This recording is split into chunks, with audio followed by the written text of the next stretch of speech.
Queridos, nessa noite eu gostaria de lhes falar sobre garantias da justiça de Deus aos seus escolhidos.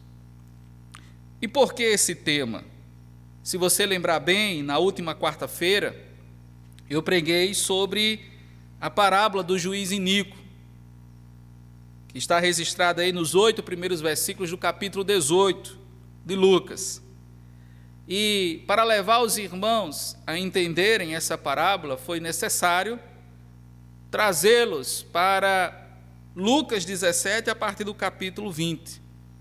Tendo em vista que a lição dessa parábola do juiz iníquo, no capítulo 18, está muito clara, como falamos na quarta-feira passada, logo aí no verso 1, que diz que Jesus, através dessa parábola, ensinou os seus discípulos a orar sempre e nunca esmorecer. Entretanto, essa lição é aplicada ao tempo em que nós estamos vivendo, assim como foi vivido pelos discípulos que ouviram do próprio Jesus essa parábola, e possivelmente o tempo que ainda virá, que nós alcançaremos em vida ou não, na expectativa de que o tempo que Jesus estabeleceu para essa oração constante, sem nunca esmorecer, é o tempo marcado pela volta de Cristo Jesus. Por isso, nessa expectativa, depois dele contar a parábola propriamente dita, a partir do versículo 2 até o verso 5, Jesus chama os seus discípulos a atenção para que o juiz disse. E no verso 7 e 8, Jesus disse a eles: não fará Deus justiça aos seus escolhidos, que a ele clamam de dia e de noite, embora pareça demorado em defendê-los? Digo-vos que depressa lhes fará justiça. Contudo, quando vier o Filho do Homem, achará porventura fé na terra? Então a gente percebe que, por causa do contexto aí que antecede essa parábola, que fala da vinda do reino de Deus, e Cristo Jesus finalizando ela com essa volta do Filho do Homem, a gente percebe que o tempo oportuno para essa oração constante, sem nunca esmorecer, é o tempo que está determinado para a volta de Cristo, que, iniciado ali por seus discípulos na espera em receber essa parábola, a nós hoje, a todos os outros quantos virão, até a volta de Cristo, para enfrentarmos esses dias de espera, se faz necessário orarmos sempre e nunca esmorecermos, certos de que, não apenas no tempo presente, Deus nos responderá, mas também essa resposta que expressa a justiça de Deus aos seus escolhidos não está limitada apenas a esse tempo, mas também se estende até o tempo da eternidade. Pois sabemos que, mediante a justiça de Deus, os que serão tomados pela vinda do Filho do Homem em arrebatamento, são aqueles que de fato Ele escolheu antes da fundação do mundo, e por causa dessa escolha, até a volta de Jesus, estes que foram escolhidos da fundação do mundo, responderão em fé, em arrependimento, em obediência a esse chamado do Senhor, através da pregação do Evangelho. Ou seja, se eu e você fizemos essa escolha, não porque essa escolha estava em nós fazermos, mas o Espírito Santo nos capacitou em escolhermos a Cristo, confessando Ele como Senhor e Salvador das nossas vidas, é certo que nós podemos ter a certeza, sim, da resposta do Senhor às nossas orações hoje, nesse tempo que se chama hoje, e até a volta de Jesus. Porque mesmo na volta de Jesus, por sermos os seus escolhidos, a justiça do Senhor será feita, porque seremos tomados e destinados à glória eterna. Mas eu quero chamar a atenção dos irmãos, ainda nessa expectativa aqui, da introdução do que eu quero falar hoje à noite sobre as garantias da justiça de Deus aos seus escolhidos, é que, queridos irmãos, esse versículo 7, o início dele me chamou muita atenção e me levou a refletir bastante durante essa semana. Quando diz, não fará Deus justiça aos seus escolhidos, eu fiquei cá comigo aqui pensando, Senhor, mas aqui de fato a justiça tua será feita aos seus escolhidos, e apenas a eles, nessa expectativa da resposta à oração. Será isso um exclusivismo? Mas logo o Senhor me respondeu, claro que não, porque dentro dessa retidão divina está tudo aquilo que Deus fez para esses escolhidos, e que por Ele ter escolhido eles, esses responderam positivamente ao Senhor. Porque, de fato, a justiça de Deus não será feita por causa dos escolhidos, mas por aquilo que Ele fez aos seus escolhidos, tornando-os assim os seus escolhidos. Só que aí eu fiquei ainda mais a refletir, Senhor, o que isso quer mais nos ensinar? Eu queria ir além da resposta das orações. E, de fato, Deus me levou, queridos, a entender essa expectativa da justiça, como já mencionei anteriormente, não apenas ligada diretamente à resposta das nossas orações, mas a certeza da nossa glória eterna, a certeza da nossa eternidade, da nossa salvação, que será assim consumada quando o Filho do Homem, o próprio Jesus, voltar em glória para arrebatar assim a sua igreja. E para isso, Deus me conduziu o contexto que nós assim exploramos na quarta-feira passada para entendermos essa parábola, que já lemos nessa noite, na leitura inicial, e agora mais uma vez reforcei nos versos do 20 ao 25.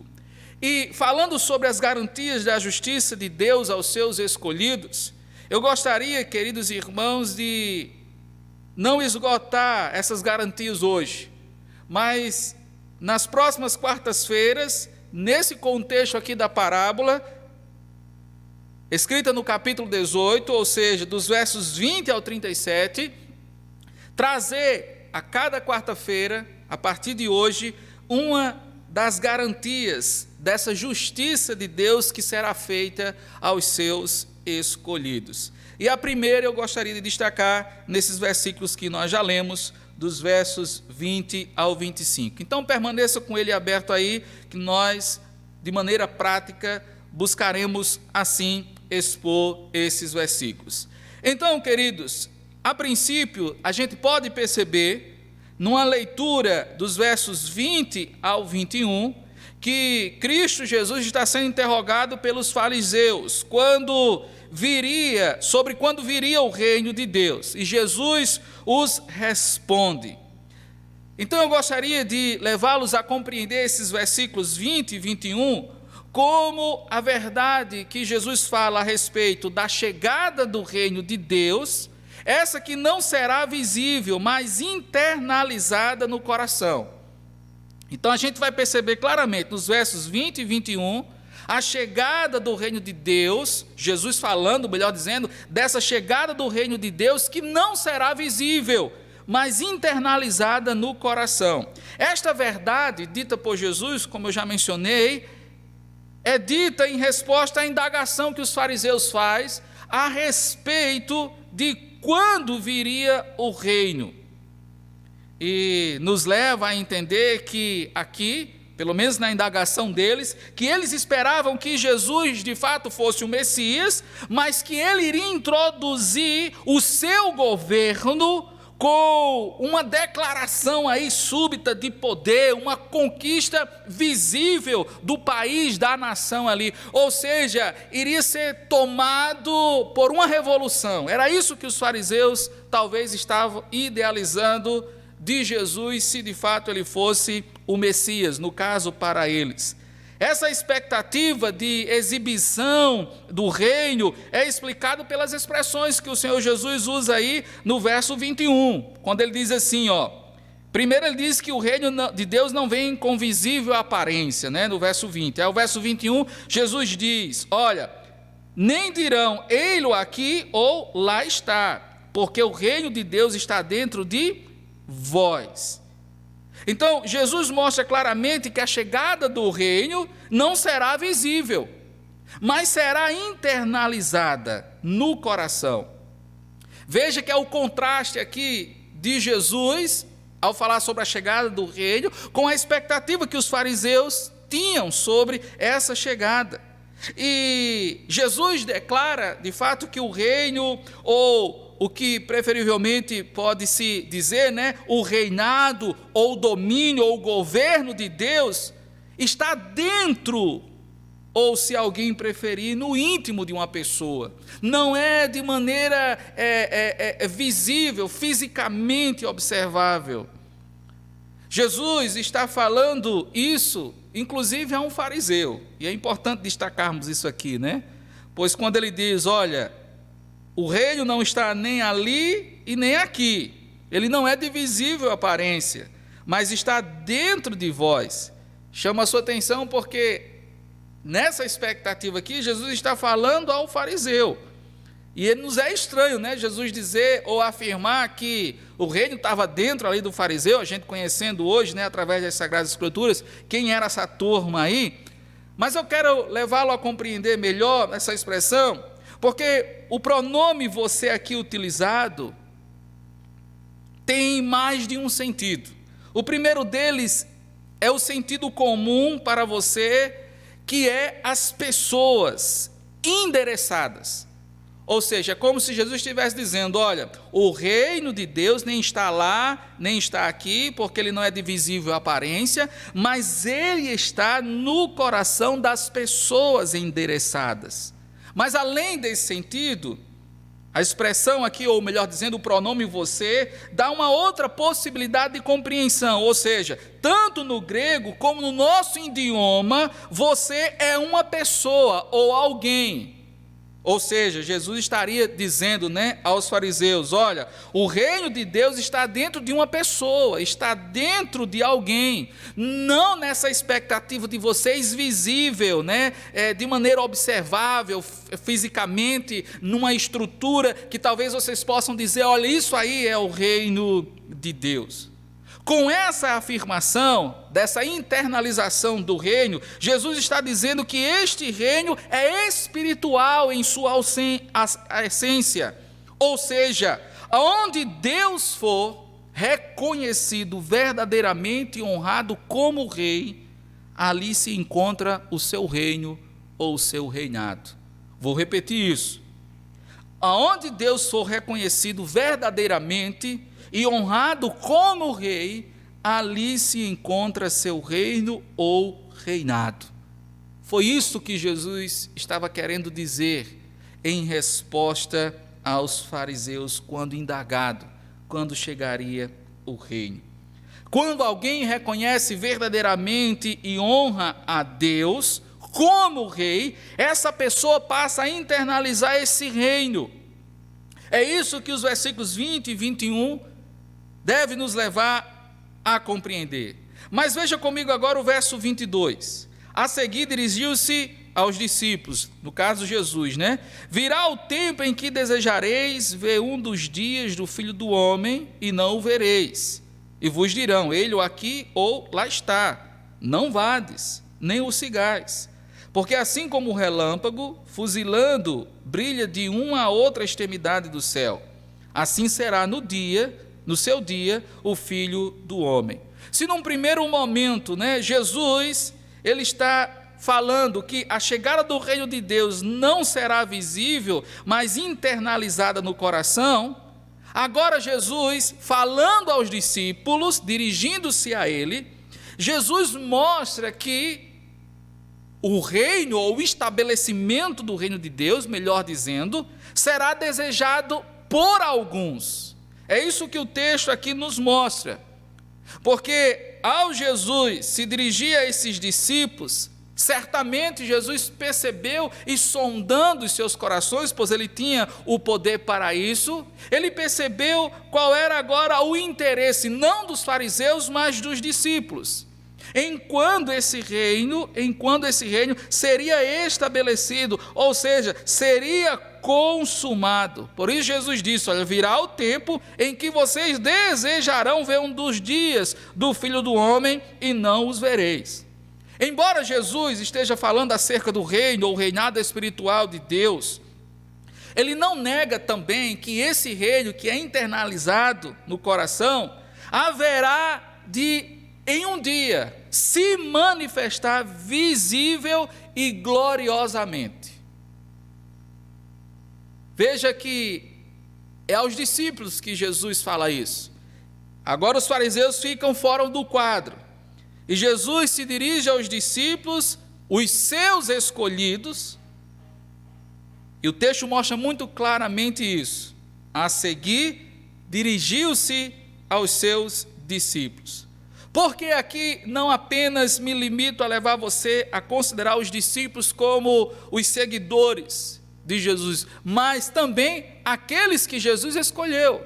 Porque lá em Lucas capítulo 6, não precisa abrir, a palavra do Senhor, estarei lendo para vocês, nos revela claramente que esses foram escolhidos pelo Senhor. Verso 12 diz assim, naqueles dias retirou-se para o monte, Lucas 6, verso 12, naqueles dias retirou-se para o monte a fim de orar e passou a noite orando a Deus. E quando amanheceu, chamou a si os seus discípulos e escolheu 12 entre eles, aos quais deu também o nome de apóstolos. Então veja que aqui não eram apenas meros seguidores, mas eram de fato escolhidos pelo Senhor. E agora Jesus dirige-se a eles como aqueles que, sendo já escolhidos, não têm apenas a expectativa da chegada, mas do estabelecimento final do reino de Deus, ou seja, a sua consumação. E eu vejo aqui, queridos, isso claramente como uma expectativa que deve ser de todos os discípulos do Senhor, que deve ser de todos os filhos de Deus, daqueles que foram escolhidos por Ele, que deve ser da igreja do Senhor. Qual a expectativa? Maranata. Ora vem, Senhor Jesus. Essa é a expectativa, é isso que os discípulos estão fazendo aqui. Por isso, Jesus dirige-se a eles agora, nessa expectativa, demonstrada por eles em desejar ver um dos dias em que o Filho do Homem viesse. Queridos, se nos versos 20 e 21 nos é informado o interesse dos fariseus de saberem quando viria o reino de Deus, agora somos informados aqui que os discípulos a quem Jesus escolhera desejam ver o estabelecimento final desse reino. Agora, isso se dá porque a expressão dias do Filho do Homem traz esse significado, queridos, de expectativa final e de consumação, por parte desses súditos aqui do reino de Deus, daqueles que escolhidos pelo Senhor já têm em seus corações esse reino internalizado. Mas veja comigo agora, por favor, o verso 23. E vos dirão, ei-lo aqui ou lá está, não vades nem os sigais. Então veja agora que na expectativa dos discípulos do estabelecimento do reino, Jesus chama a atenção deles para alguns que ousarão em dizer, ele aqui ou lá está. E claro, querido, Jesus teve esse cuidado de chamar os seus discípulos a essa atenção, por quê?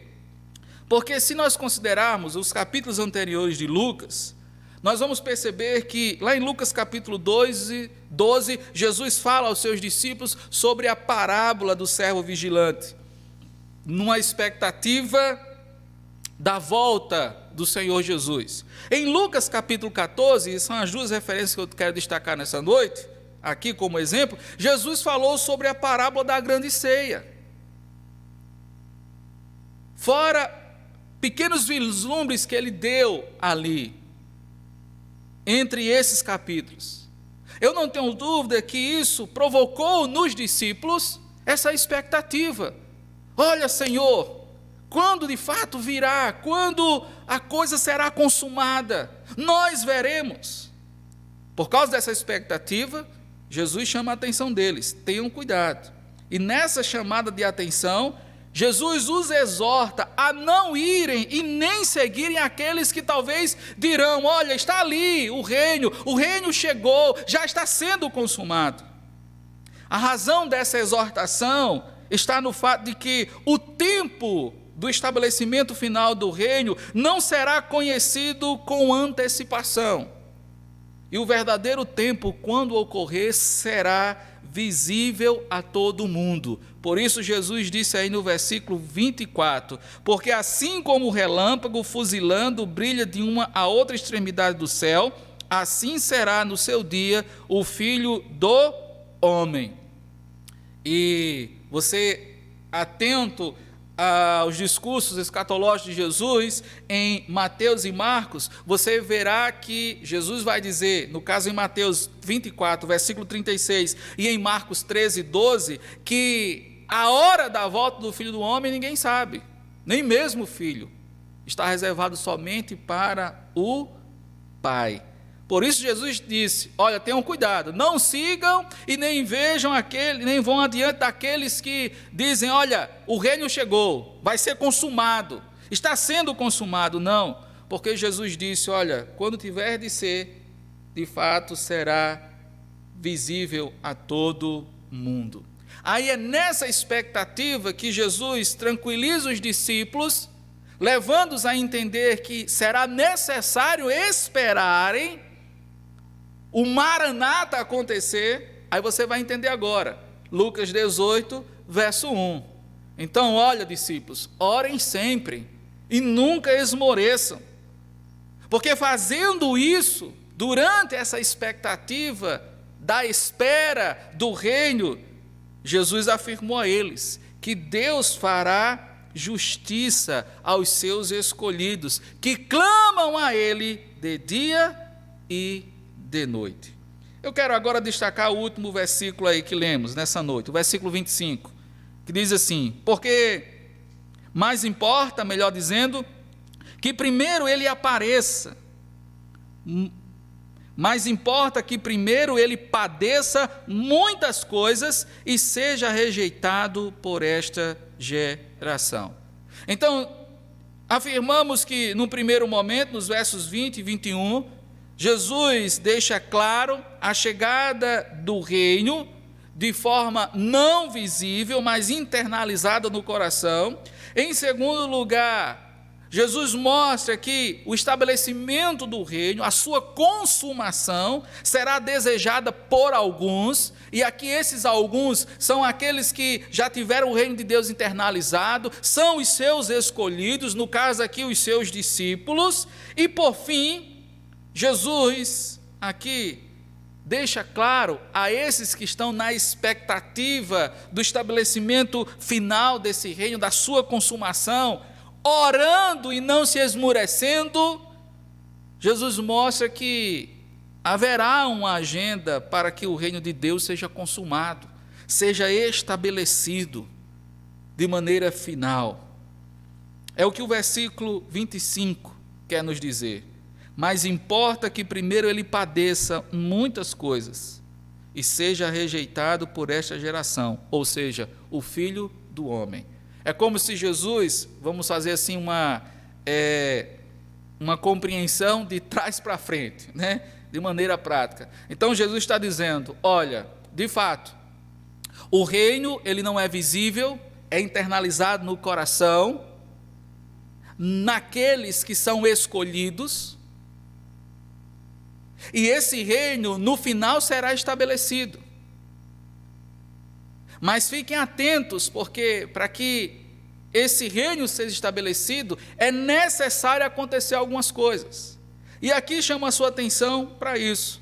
Por quê? Porque Jesus não nega que haverá uma manifestação visível e gloriosa do reino de Deus na sua consumação, no seu estabelecimento final. O verso 24 mostra isso claramente, né? Porque assim como o relâmpago fuzilando, brilhando de uma extremidade do céu, assim será no seu dia o Filho do Homem. E que anteriormente Jesus disse que possivelmente alguns não verão, falando ali aos seus discípulos, e de fato não viram. Entretanto, essa manifestação não seria agora, para os discípulos, a quem ele falava ali na ocasião. E essa aparente demora foi explicada pelas coisas que deveriam acontecer. E que coisas são essas? Dita aqui por Jesus, ele aponta duas coisas necessárias para acontecer, que traria, sim, no tempo de Deus, a consumação e o estabelecimento final desse reino. Primeiro, Jesus disse que o Filho do Homem devia padecer. Segundo, devia ser rejeitado por aquela geração. Os detalhes desse sofrimento aqui, do padecimento, nos são ocultos aqui nesse texto. Entretanto, as palavras que Jesus utiliza aqui, né, e deve ser rejeitado por esta geração, mostra que Jesus estava apontando, queridos irmãos, para o Calvário, para o Gólgota. Porque lembre-se que, desde a condenação dele até lá, ele passou por uma rejeição nunca vista na história até então. Lembre-se que preferiram Barrabás do que Jesus. Açoitaram Jesus e brincaram ali com aquilo que ele afirmou ser rei. Lembre que colocaram uma coroa de espinhos nele, vestiram ele ali como se fosse um rei. Na cruz, inclusive, botaram, né, ali em cima dela a descrição: este é o rei dos judeus. A todo tempo sendo demonstrada essa rejeição. Sim, Jesus estava mostrando aquilo que iria acontecer no Calvário. Mas eu quero aproveitar e abrir um parênteses aqui.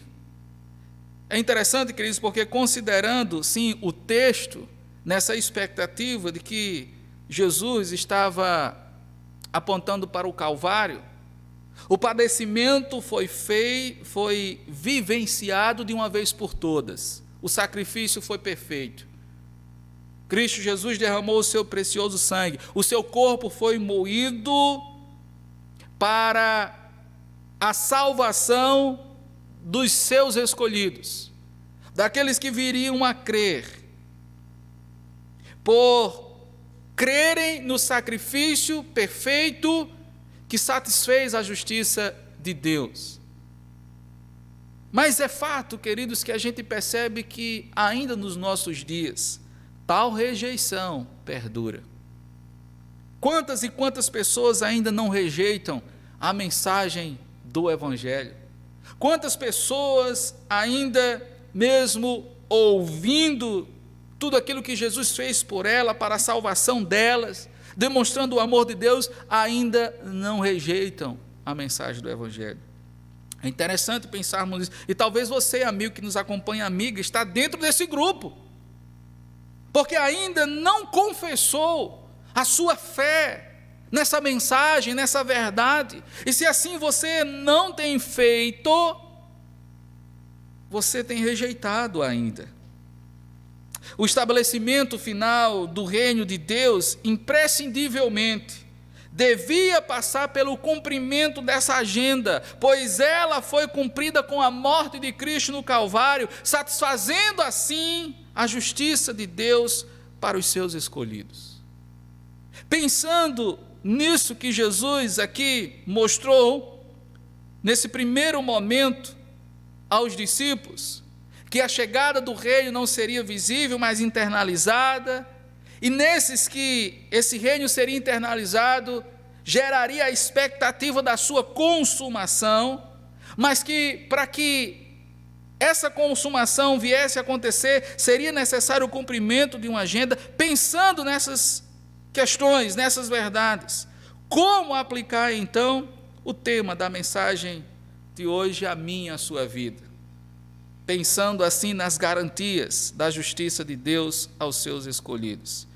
Eu queria apontar uma garantia apenas, e como eu falei no início dessa mensagem, nas próximas quartas apontaremos as outras, ainda nesse texto de Lucas capítulo 17, partindo agora do versículo 26.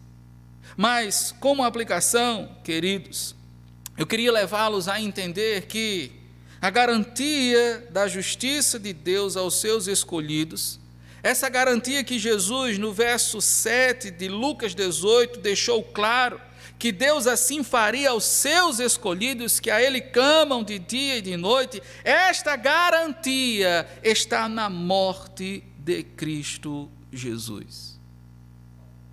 Em seu sacrifício, Deus sim fará justiça aos seus escolhidos, porque a garantia dessa justiça que será feita está na morte do seu Filho por esses escolhidos. Para você entender melhor essa aplicação, se faz necessário eu considerar com você, meu amado irmão, o que diz Romanos capítulo 3. E se você puder abrir sua Bíblia em Romanos capítulo 3, versículo 21, você compreenderá ainda melhor. A palavra do Senhor nos diz assim, o apóstolo Paulo escrevendo àqueles irmãos em Roma, verso 21, Romanos capítulo 3. Mas agora sem lei se manifestou a justiça de Deus, testemunhada pela lei e pelos profetas, a justiça de Deus mediante a fé, em Jesus Cristo, para todos e sobre todos os que creem, porque não há distinção, pois todos pecaram e carecem da glória de Deus, sendo justificados gratuitamente por sua graça, mediante a redenção que há em Cristo Jesus, a quem Deus propôs no seu sangue, como propiciação mediante a fé, para manifestar a sua justiça por ter Deus, na sua tolerância, deixado impunes os pecados anteriormente cometidos, tendo em vista a manifestação da sua justiça no tempo presente, para Ele mesmo ser justo e o justificador daquele que tem a fé em Jesus. Ou seja, pensando na garantia da justiça de Deus aos seus escolhidos, em que de fato ela será feita, não apenas nesse tempo presente, mas nos levando à eternidade, à glória com o Senhor, está na morte de Cristo. Por quê? Porque a morte de Cristo manifesta a justiça de Deus concedida àqueles que creem.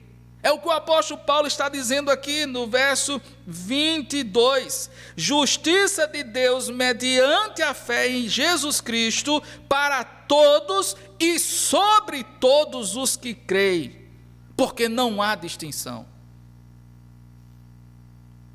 Sim, queridos irmãos, no nosso orar sempre e nunca nos esmorecermos, crendo na justiça de Deus e que Ele responderá a eu e a você que clamamos de dia e de noite, mas não apenas nessa expectativa dos dias presentes, mas na glória, sim, essa justiça será feita da minha e na sua vida, sabe por quê? Porque eu e você cremos na morte de Cristo Jesus. Eu e você, pela fé nesse sacrifício perfeito dele, esse que lá em Lucas 17, 25, o próprio Jesus disse que deveria acontecer, sim, traz sobre nós a manifestação da justiça de Deus concedida a todos os que creem. Assim, os que creem na morte de Cristo são justificados por Deus mediante a fé nele, tornando-se assim os seus escolhidos. Veja o verso 23, pois todos pecaram e carecem da glória de Deus, mas esses que pelo pecado estão afastados da glória de Deus, estes são justificados gratuitamente pela graça de Deus, mediante a redenção que há em Cristo Jesus. É por isso que a justiça será feita aos escolhidos. E quem são esses escolhidos? São aqueles que creram na morte de Cristo Jesus. e que por crerem nessa morte de Cristo Jesus, foram justificados. Antes estavam separados, agora foram reconciliados com Deus. Antes estavam sob o poder do império das trevas, mas foram tirados para serem colocados no reino do Filho do seu amor, Cristo Jesus. Então, meu amado irmão, creia. Como falamos na semana passada, as nossas orações serão respondidas. Mas não se limite apenas a essa expectativa da resposta à oração aos dias presentes. Não. Mas creia que, além dessas respostas às nossas orações, a glória eterna está reservada para mim e para você. Queridos, o próprio Paulo, ainda no capítulo 5 de Romanos, mostra que justificados pela fé, eu e você temos paz com Deus, por intermédio de quem obtivemos entrada pela fé a esta graça, na qual nos gloriamos firme, nos gloriamos na esperança da glória de Deus. Por isso, queridos, essa justiça divina traz, sim, não apenas ao meu, ao seu coração, a certeza das nossas orações respondidas, mas também a expectativa da esperança da glória de Deus. Por isso não devemos limitar as nossas vidas apenas a esse mundo aqui. Meu querido amigo, qual é a sua expectativa? Se limita apenas a este mundo aqui? A palavra de Deus nos ensina que, se assim for, nós somos os mais miseráveis dos homens. Por isso, querido, você precisa ter a esperança da glória de Deus. E como ter essa esperança da glória de Deus?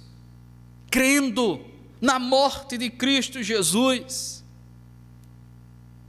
Pois essa morte manifesta a graça de Deus, satisfazendo assim em Deus a sua justiça, ao ponto de considerar todos os que creem justos diante dele, esses que estavam na condição de pecadores condenados, afastados da sua glória.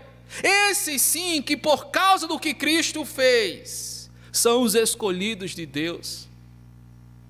É por isso que você precisa entender que quando um crente, quando um discípulo do Senhor Jesus, quando um filho de Deus diz que é salvo, ele não está dizendo isso para o seu próprio orgulho, ele não está dizendo que a salvação é exclusiva, no sentido meramente humano dele ou dos crentes, como até você pensa. Não, mas é porque a própria palavra de Deus está a nos ensinar que aqueles que creem mediante a fé no que Cristo fez naquela cruz, derramando o seu precioso sangue, esses pela graça de Deus são tornados justos diante dele, passando assim ser dele, serem seus filhos, serem o seu povo, sua igreja.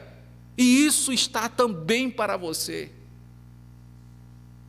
Por isso a alegria de nós, que somos salvos em Cristo Jesus, não pelos nossos próprios méritos, mas pelos méritos dele, que satisfez a justiça de Deus. O nosso maior desejo é que você entenda essa verdade, é que você creia nessa verdade e assim, como nós, possa também ser salvo em Cristo Jesus. Sim, queridos, porque é o que a palavra de Deus nos ensina. Paulo, escrevendo aos Efésios, falando das bênçãos espirituais, ele deixou isso muito claro, quando no capítulo 1, verso 3, bendito Deus e Pai de nosso Senhor Jesus Cristo, que nos tem abençoado com toda sorte de bênção espiritual, nas regiões celestiais em Cristo. Aí verso 4 diz, assim como nos escolheu nele, ou seja, em Cristo, antes da fundação do mundo, para sermos santos e irrepreensíveis perante ele, e em amor nos predestinou para ele, para a adoção de filhos, por meio de Jesus Cristo, segundo o beneplácito da sua vontade, para o louvor da glória da sua graça, que ele nos concedeu gratuitamente no amado. Por isso, meu amado irmão, creia, Cristo fará justiça a mim e a você. Não apenas responderá às nossas orações para o tempo que está por vir.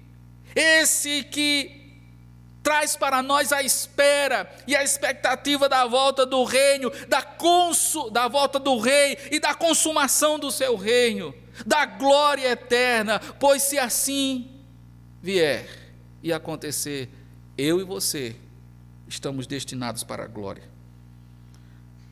Por isso, a garantia da justiça de Deus aos seus escolhidos, não apenas na resposta das suas orações, mas na expectativa da glória eterna, está na morte de Cristo. Essa é a garantia.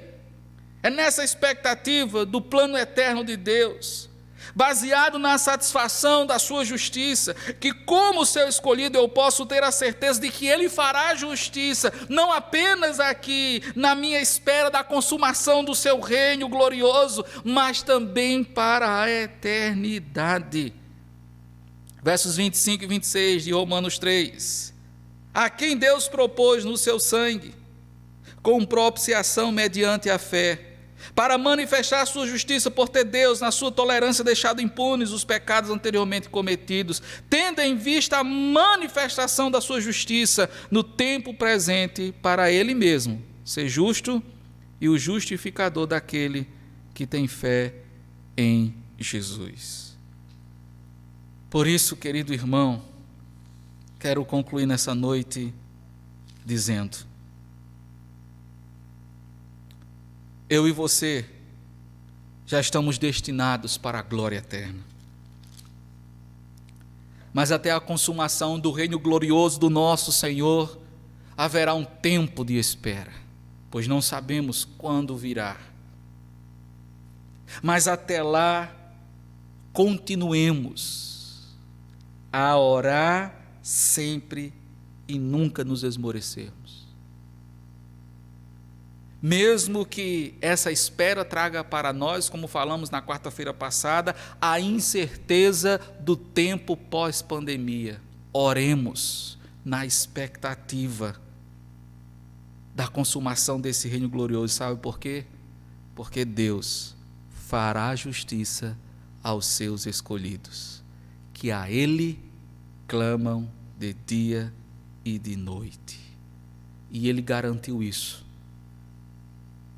com a morte do seu Filho, Jesus Cristo. Que Deus nos abençoe. Oremos. Pai, nós te louvamos, Senhor, porque aquilo que era necessário ser feito para que pudéssemos ser teus filhos, teus escolhidos, destinados para a glória eterna, para a vivência da consumação desse reino glorioso, o Senhor fez por nós. E por isso podemos crer na tua justiça sendo feita em nós e por nós, não apenas na expectativa da resposta às nossas orações, nesse tempo de espera e de expectativa, mas principalmente em resposta à nossa esperança na tua glória, Senhor. E obrigado, porque a garantia que nós temos dessa sua justiça sendo exercida é a morte do teu Filho. Obrigado, ó Pai, porque Ele padeceu, Ele foi rejeitado em nosso favor. Obrigado por esta garantia tão especial da justiça do Senhor sobre as nossas vidas, enquanto teus escolhidos. Em nome de Jesus, amém.